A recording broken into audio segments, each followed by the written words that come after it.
તો ગાંધીનગરમાં પ્રધાનમંત્રી મોદીના જન્મદિવસ નિમિત્તે સ્વચ્છતા અભિયાન થયું। વિધાનસભાના અધ્યક્ષ શંકર ચૌધરીએ ઝુંબેશની શરૂઆત કરાવી હતી। પથિકાશ્રમ એસટી બસ સ્ટેશનથી આ ઝુંબેશની શરૂઆત થઈ। મનપાના અધિકારીઓ, ધારાસભ્ય સહિત મોટી સંખ્યામાં સફાઈ કામદારો પણ ઉપસ્થિત રહ્યા।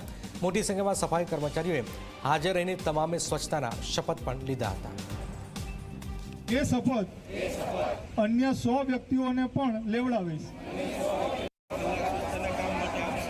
ગાંધીજીના સ્વપત્રોનું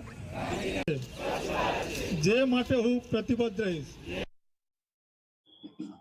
એમણે ભારત દેશને ડેવલપ કન્ટ્રી બનાવવા માટે સરકારના માધ્યમથી અનેક આયામો કર્યા અને લોક જાગૃતિના અનેક કામો તેમના થકી થયા।